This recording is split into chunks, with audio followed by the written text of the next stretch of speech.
Hello दोस्तों, स्वागत है आपका अपने YouTube channel IAS BCS brain wash में। मैं हूं आपका दोस्तों आज हम लोग बीपीएससी एडीओ के बारे में बात करते हैं। बीपीएससी एडीओ का जो पद निकला हुआ है उस पर बात करते हैं, कैसे पढ़ना है, क्या क्या चीज़ को पढ़ेंगे ताकि एग्जाम क्रैक हो पाए। तो इसके लिए सबसे पहले आपको बीपीएससी सीसी का जो जितने भी पेपर हुआ है उसको आपको पढ़ना पड़ेगा। जितने PY क्वेश्चन है, जैसे आपका कम से कम 60वीं बीपीएससी से लेकर और 71वीं बीपीएससी तक जितने भी क्वेश्चन पूछा गया है, सारे क्वेश्चन को आपको करना पड़ेगा PYQ को। इसके साथ ही आपको बीपीएससी टीचर में जो क्वेश्चन पूछा हुआ है उसका PYQ को, जो GS वाला पेपर है उसको आपको करना पड़ेगा। इसके साथ ही क्योंकि अभी फर्स्ट टाइम एग्जाम हो रहा है, सिंगल एग्जाम है, तो यहाँ से क्वेश्चन PYQ ज़्यादातर बनने के चांसेस रहेंगे।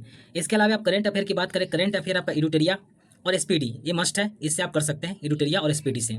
इसके अलावा बात करते हैं सब्जेक्ट का, तो सब्जेक्ट आपको घटना चक्र तो आपको पढ़ना पड़ेगा।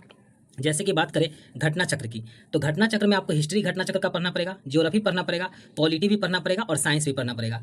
ज्योग्राफी में एक चीज़ आपको और ऐड करना है, जो कि 11th का जो NCERT है उसको ज्योग्राफी में ऐड कर सकते हैं। इसके अलावा जो साइंस है, साइंस में आपको क्लास 8, 9 और 10th का जो NCERT है उसको आपको साथ में करना पड़ेगा।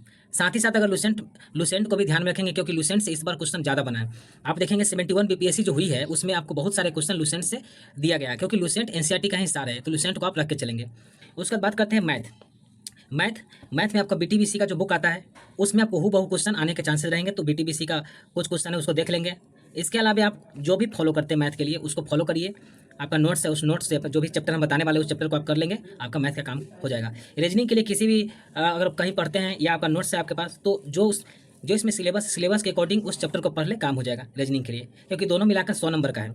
इसके अलावा बात करते हैं नोट्स, कोई भी जैसे हिस्ट्री, ज्योग्राफी, पॉलिटी। इसके अलावा अगर आपको टाइम मिलता है तो नोट्स पढ़ सकते हैं। अपना नोट्स जो है आपके पास, जो अपना नोट्स होगा सब्जेक्ट का, उसका नोट्स आप फॉलो कर सकते हैं। इकोनॉमिक्स की बात करें, इकोनॉमिक्स में आपको PYQ पहले कर लेंगे, घटना चक्र से भी कर सकते हैं। इसके अलावा बजट और सर्वे आपको करना पड़ेगा। साथ ही साथ बिहार का थोड़ा बहुत देखना पड़ेगा, क्योंकि बिहार का एग्जाम है, बिहार से क्वेश्चन पूछने के चांसेस रहते हैं। तो बजट आप देख लेंगे और इकोनॉमिक सर्वे देख लेंगे। इसके अलावा आप बिहार स्पेशल भी देखना पड़ेगा आपको। बिहार स्पेशल के लिए एडिटोरिया पढ़िए या KBC नैनो पढ़िए, या आपके पास नोट्स है बिहार स्पेशल का वो भी पढ़ सकते हैं, या राजीव कुमार का जो बिहार स्पेशल का बुक आता है ऑब्जेक्टिव, वो भी आपके लिए मस्ट है। सिलेबस की बात करते हैं हम। सिलेबस में आपको क्या क्या है, जैसे सामान्य भाषा से आपको हिंदी आपको 70 मार्क्स का पूछेगा, 70 मार्क्स का हिंदी पूछेगा। इसमें आपको सिर्फ पास करना है। पास कितना, 30%, 30% पास करना है, यानी कि 21 नंबर आपको लाना पड़ेगा। इसके अलावा इंग्लिश के बारे में बात करते हैं। इंग्लिश आपका यहाँ है 30 नंबर पूछेगा, 30 में आपको 30% लाना है, यानी कि 9 नंबर लाना पड़ेगा। ये आपका 2 घंटे का पेपर होगा। इसके अलावा आज आगे जानते हैं, आगे आपका सामान्य अध्ययन की बात करते हैं। सामान्य अध्ययन आपको पूछ रहा है, ये आपका सामान्य अध्ययन 100 नंबर का होगा, जो कि 2 घंटे का होगा।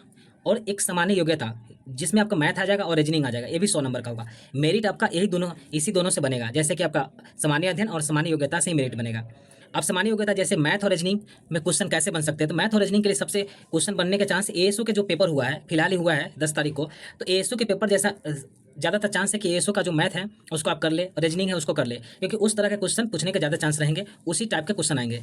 तो एक बात और ध्यान में रखना कि 1/3 यहाँ निगेटिव मार्क भी है, तो इस पर ध्यान भी देंगे आप कि 1/3 आपका निगेटिव भी है। इसके अलावा हम सिलेबस बताने वाले हैं, जो कि आपको सिलेबस मैथ में क्या क्या सिलेबस है इसका। मैथ में आपको जैसे नंबर सिस्टम पूछेगा, पूर्ण संख्याओं का अभिकलन पूछेगा, दशमलव भिन्न पूछेगा, संख्याओं के बीच परस्पर संबंध पूछेगा, मूलभूत अंक गणितीय क्रिया पूछेगा, प्रतिशत पूछेगा, औसत पूछेगा, रेशियो एंड प्रोपोर्शन यानी कि अनुपात और समानुपात पूछेगा, औसत पूछेगा, ब्याज पूछेगा, और लाभ और हानि का क्वेश्चन पूछेगा। इसके अलावा कुछ जानते हैं रीजनिंग में कौन कौन सी चैप्टर आपको जो सिलेबस में दिया हुआ है उसको आप ध्यान में रखेंगे, क्या क्या करना है। जैसे एनालॉजी का क्वेश्चन पूछने के चांसेस रहेगा, उसका स्थान कल्पना होता है, जैसे स्पेचुअल विजुअलाइजेशन होता है उसके बारे में पूछने का चांसेस रहेगा। उसके बाद आपको स्थान अभिविन्यास के बारे में पूछेगा, समस्या समाधान जो होता है, प्रॉब्लम सॉल्विंग का जो क्वेश्चन होता है वो क्वेश्चन आपको पूछने के चांसेस रहेगा। लेकिन सिलेबस में दिया हुआ नहीं पूछेगा ही। एनालिसिस आपका पूछेगा, विश्लेषण जैसे दृश्य स्मृति विजुअल मेमोरी भी पूछेगा, विभेद अवलोकन भी पूछेगा, उसका संबंध अवधारणा जो रिलेशन जो है, रिलेशन कॉन्सेप्ट जो है उसके बारे में पूछेगा। इसके अलावा आपको अर्थमेटिक रीजनिंग है उसके बारे में पूछेगा, वर्बल और नॉन वर्बल क्लासिफिकेशन के बारे में भी पूछेगा। इसके अलावा कुछ और चीज़ें हैं जो पूछेगा, आपका अर्थमेटिकल नंबर सिस्टम पूछेगा, नंबर सीरीज पूछेगा, उसका नॉन वर्बल सीरीज भी पूछेगा, कोडिंग या डिकोडिंग का क्वेश्चन आएगा।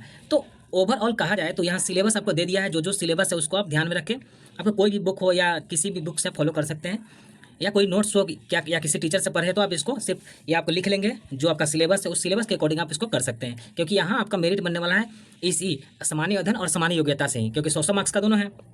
इसके अलावा हम जानेंगे कि आपको टाइम कितना देना है। जैसे टाइम स्टडी के लिए कितना देना पड़ेगा, तो कम से कम आपको 9 घंटे का टाइम देना पड़ेगा। 9 घंटे में क्या क्या पढ़ेंगे, 9 आवर में पहले आप जान लें कि 4 आवर जो देना पड़ेगा आपको मैथ और रीजनिंग के लिए देना पड़ेगा, क्योंकि 100 मार्क्स का क्वेश्चन है और यहाँ आपका जीके जीएस भी है आपका 100 मार्क्स का है, यानी मेरिट दोनों से ही बनेगा, तो दोनों का समान आपको टाइम देना पड़ेगा। तो इसके लिए आपको ध्यान देना है सबसे पहले कि मैथ और रीजनिंग के लिए 4 घंटा और मैथ जीके जीएस के लिए 4 घंटा। 1 घंटा जो बचता है आपका उसमें इंग्लिश और हिंदी आप कर लेंगे। जिनका इंग्लिश कमज़ोर है वो ज़्यादा टाइम देंगे इंग्लिश पर, जिनका हिंदी ठीक है वो इंग्लिश पर टाइम देंगे, और जिनका अगर इंग्लिश ठीक है वो हिंदी पर टाइम देंगे। जिनका दोनों ठीक है तो उनके लिए कोई बात ही नहीं है, बहुत अच्छी बात है।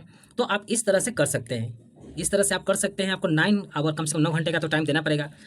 अगर आपका दोनों हिंदी और इंग्लिश दोनों कमज़ोर है तो आपको क्या करना पड़ेगा, सबसे पहले आपको 1 घंटा एक दिन इंग्लिश और 1 घंटा एक दिन हिंदी देना पड़ेगा, क्योंकि पासिंग मार्क्स है, सिर्फ 30% मार्क्स लाना है। तो ओवरऑल हम लोगों ने बात कर लिया सिलेबस के बारे में, उसका स्टडी के बारे में, उसका इसके बाद बुक लिस्ट के बारे में, सारे चीज़ों के बात हम लोगों ने कर लिया।